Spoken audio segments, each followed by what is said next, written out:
Young Africans wanarudi sokoni mwezi Januari kwa maana ya kwamba kwenda kutafuta wachezaji ambao watakuja kukiboresha, kukifanya kikosi cha Young Africans kiwe imara zaidi.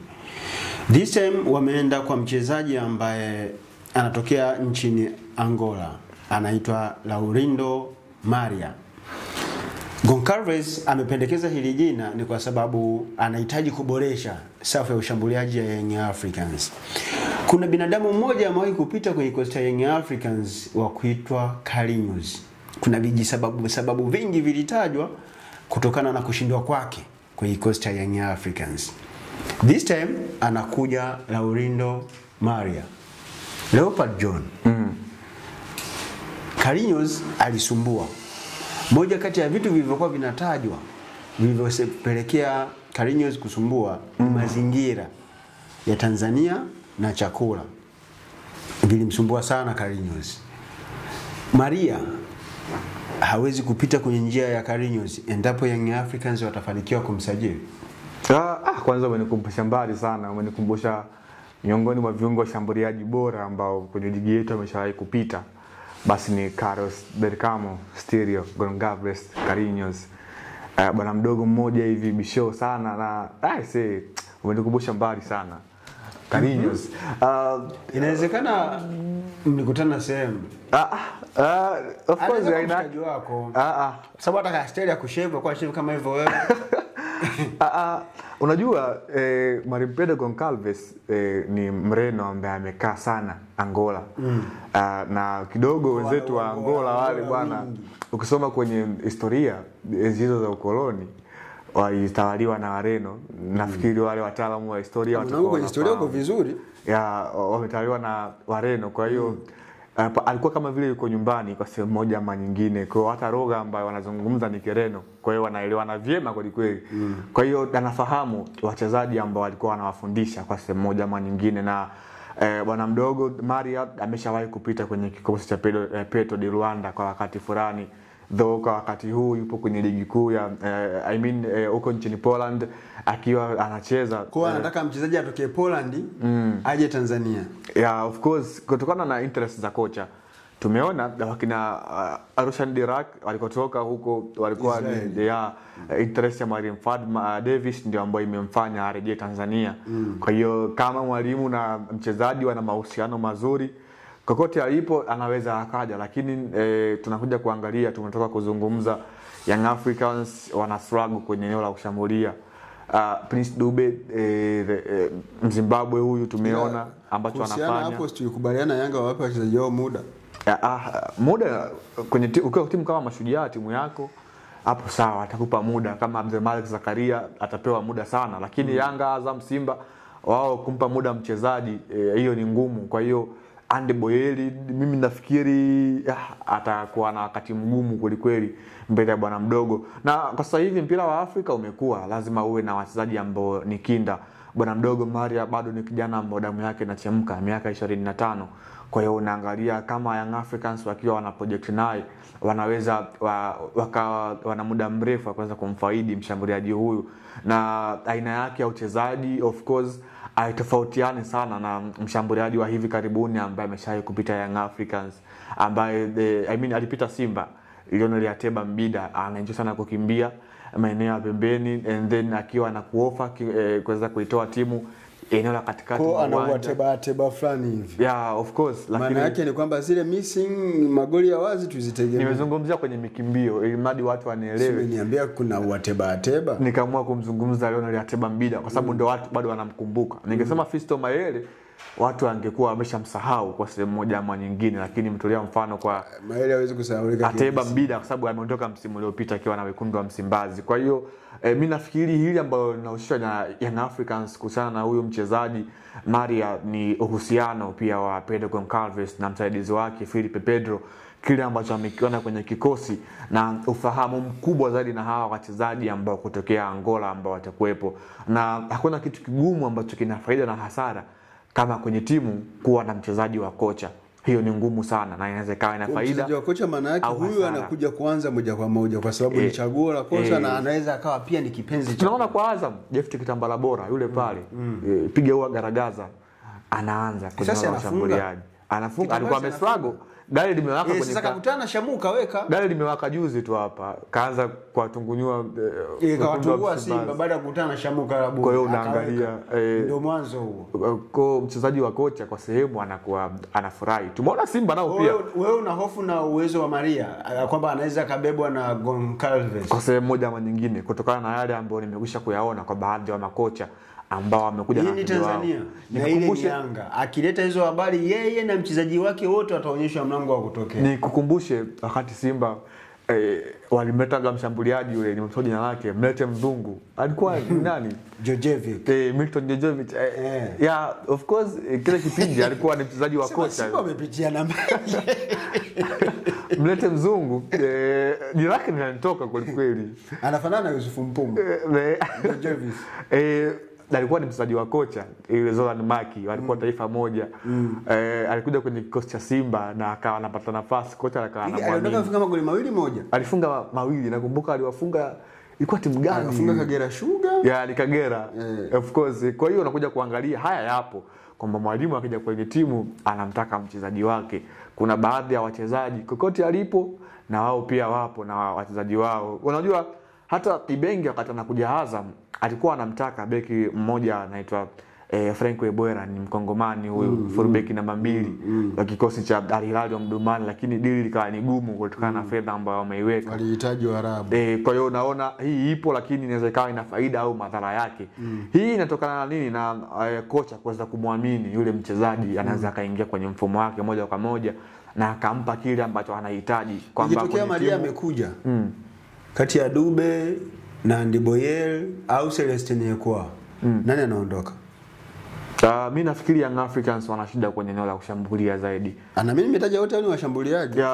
Ndiboyel huyu bwana bado sana. Yaani bado kwanza nafasi hana. Yaani ameshindwa kumchallenge Dube kwa sehemu moja ama nyingine. Kwa hiyo naona siku zake ndani ya Young Africans zinaanza kuhesabika. Kwa hiyo inawezekana hata ile tarehe 9 hizi siku 7 zijazo zikawa nyingi kwa Ndiboyel. Bado kuna kitu ambacho tunasema kwamba kuna likizo hapa imetokea ya AFCON.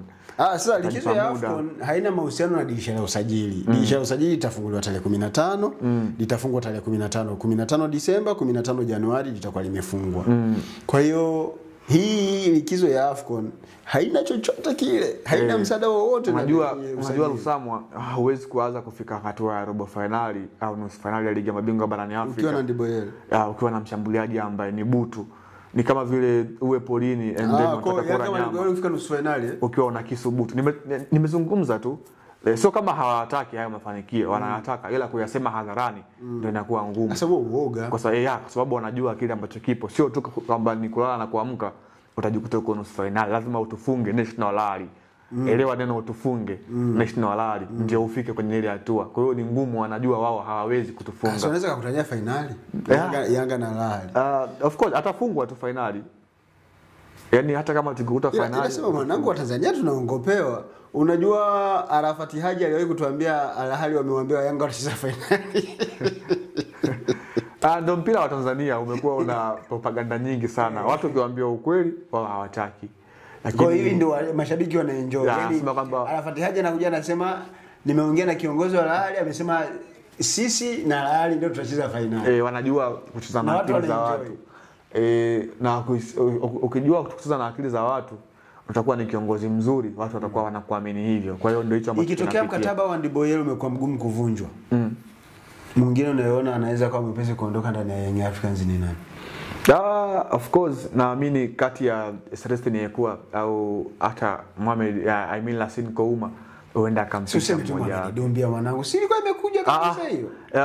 Lassin Kouma yani kile ambacho alikuwa wanazungumzwa ni kipaji ambacho Young Africans tuseme tu. Yaani nashindwa kuelewa kwamba amekutana na watu ndani ya Young Africans au Yanga chini ya mwalimu wao Pedro Goncalves wameshindwa kukitumia kile kipaji vizuri. Ni kipaji kikubwa ambacho kinakaa benchi. Yaani ni kama vile dhahabu ambayo inakaa chini muda wote watu wasijue kwa sababu kilikuwa mali. Kimekuja Tanzania kimekuwa kipaji cha kawaida kwa sababu ukiangalia rank ya ubora kwa timu za Mali na za Tanzania.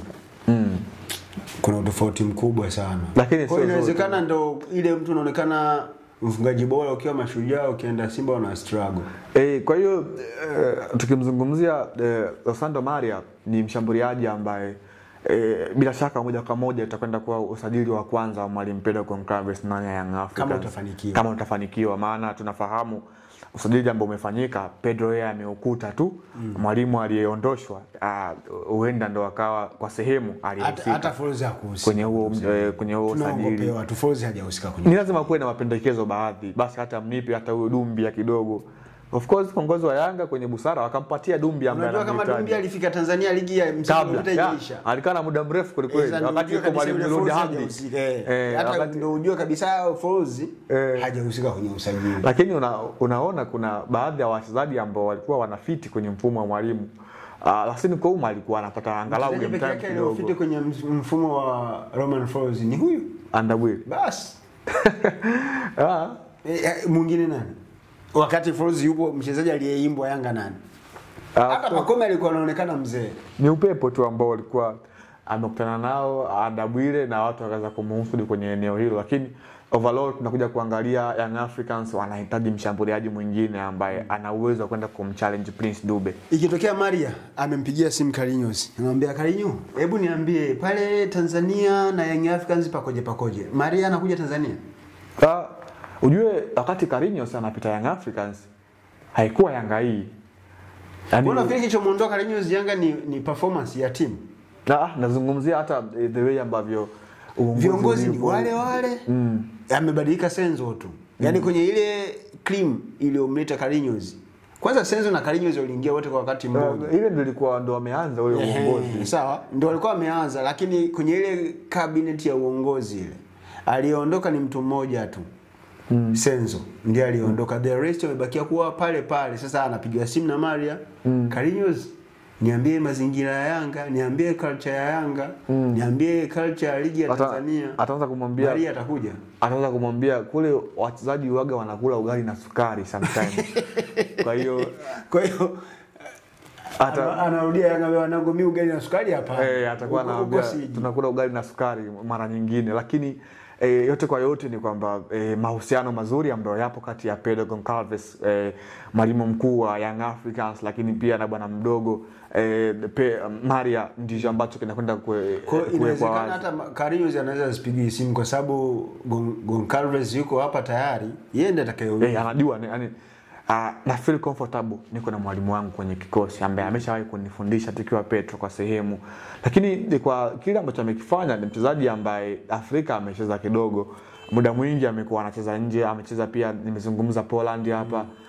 Lakini pia licha ya kupita Petro, lakini ni mchezaji ambaye ameshafahamu testi ya mpira wa nje ya bara la Afrika. Kwa hiyo kuna kitu ambacho atakuja kuimprove kwenye eneo la ushambuliaji kati ya safu ya ushambuliaji ya Young Africans na safu ya kiungo ya Young Africans. Ni sehemu gani inahitaji mtu haswa kuliko sehemu nyingine? Yaani kama ukipewa nafasi ya kwanza kipaumbele kati ya safu ya ushambuliaji ya Young Africans na safu ya kiungo hasa cha chini kwa maana eneo la ukabaji, ni ipi ambayo inapaswa kuwa kipaumbele kwa Young Africans kuingia sokoni na kusajili?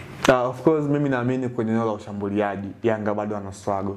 Na ndio eneo ambalo sasa hivi watu wengi Young Africans wanakuwa wanaamini hawako vizuri kwenye eneo hilo. Yaani leo hii kwenye mchezo Yanga akaenda kuingia kwenye mchezo wanawaza kumwaza pako Mzuzu ndo afunge. Kwa hiyo tunaangalia mchezaji mmoja sasa pale namba 9 ndio tunaipaangalia. Sawa. Na kwenye safu ya kiungo tunaangalia namba 6 peke yake au tunaangalia ule mfumo mzima kwenye eneo la kiungo cha Young Africans? Tunamzungumza Dukabuya, tunamzungumza Mudathiri ya Bas, tunamzungumza Pako Mzuzu, tunamzungumza Maxim pia Nzegeli, tunamzungumza. Hivi ngoja kwanza, Pako ni kiungo? Yeah, of course. Sio mshambuliaji. Ni kiungo mshambuliaji. Ni sehemu gani ambayo anacheza vizuri kati ya kuwa kiungo na kuwa mshambuliaji? Tuachane na habari za kuwa kiungo mshambuliaji, hakuna hivi vitu. Yaani uwe kiungo na uwe mshambuliaji. Of course Pacome amekuwa anatokea pembeni kwa wakati huu na amekuwa na manufaa bora kulikweli kwenye timu yake. Tangu alipopita mwalimu Rudi Hamdi alikuwa anamtumia kwenye hilo eneo na alikuwa anafanya kazi nzuri kulikweli. Ndio maana Pacome pa mechi utamwona akiwa na switch kulia na kushoto. Na safu ya ushambuliaji si ndio? Kwa safu ya ushambuliaji. Huko mimi sina shida nako. Ndio maana nikasema kwenye safu ya ushambuliaji tunapaswa kupaangalia au tuangalie hapa kwenye eneo la kiungo ambapo ndo nafsi ya timu namba 6, namba 8 ambao wanaweza wakaifanya timu ikawa survive muda wote. Unajua mimi nimelenga kwenye eneo la ushambuliaji la striker ambaye anakuwa kwenye box muda wote. Na ukisema kwenye safu ya ushambuliaji kule juu humtoi Nzengeli, kule juu humtoi Pacome, au tumzungumzie Prince Dube kwa upande wake nafasi yake. Hapo sawa. Yaani ukisema tukamzungumzie Prince Dube kwa maana ya namba 10 na namba 9 hapo nitaingia kwenye box yao. Young Africans wanahitaji mshambuliaji ambaye ni focus on the box kama alivyo kwa Fiston Mayele kwa wakati ule. Lakini Maria umesema anatokea kulia au kushoto. Ni mshambuliaji kwa, lakini anatokea kulia au kushoto. Yeah, of course, lakini ana uwezo pia kucheza kwenye hilo eneo kama alivyo bwana mdogo Ofen Chikola. Mara kadhaa amekuwa anatumika pia kwenye hayo maeneo. Kwa hiyo ni mchezaji ambaye ni versatile player kwenye eneo la ushambuliaji, anaweza akakuofa zaidi ya namba 1 kulia, kushoto, lakini pia katikati kama mshambuliaji wa juu. Kwa hiyo ni hazina kuwa na mchezaji mmoja ambaye ana uwezo wa kucheza nafasi 3 kwa ufanisi ule ule. Of course kwenye timu lazima utegemee improvement. Kwa hiyo ngoja tuone kile ambacho kitafanyika kwenye klabu ya Young Africans kuelekea dirisha dogo la usajili ambalo soon as possible tutakwenda kufunguliwa na kufahamu magarasa, lakini pia wachezaji ambao wanakwenda kuonekana kusajiliwa na hivi vikosi vikubwa hasa Young Africans ambao ndipo tunazungumza kwa wakati huu. Ukisema magarasa unamaanisha Prince Dube? Nimesema magarasa ambao wanakwenda. Na mimi ndio nimekuuliza ukisema magarasa unamaanisha Prince Dube au Boye? Unapenda sana kuchonganisha na mashabiki wa Young Africans. Bwana, ni kwamba Young Africans tumeshakubaliana kabisa na ulisokoni kwenda kusajili mchezaji mwingine anaitwa Maria. Mimi nitakalili jina hilo kwa sababu kidogo lifanane na shemeji yangu Maria. Moja kati ya vitu ambavyo utaendelea kuvipata hapa ni uchambuzi wa kina kuhusiana na taarifa zote za usajili, kwa sababu tunaelekea mwezi Disemba kuanzia tarehe 16 hivi mpaka Januari 15 tutakuwa tunazungumza masuala mazima ya usajili. Hapa ndo sehemu ambayo utakuwa unapata taarifa za kina zilizoshiba na zenye uchambuzi wa maana sana kuhusiana na masuala ya usajili. Atachambuliwa mchezaji kuanzia timu anayotoka mpaka anayokwenda na anaenda kufanya nini. Mimi ni Usama Hamisi Usama. Till next time, usisahau nilikuwa na Leopard John hivi aka Majestic Pan, sauti ya mvua. Sasa mbona jina ndefu sana rafiki yangu? Sauti ya mvua. Fresh, sauti ya mvua nilikuwa naye hapa. Till next time, keep watching.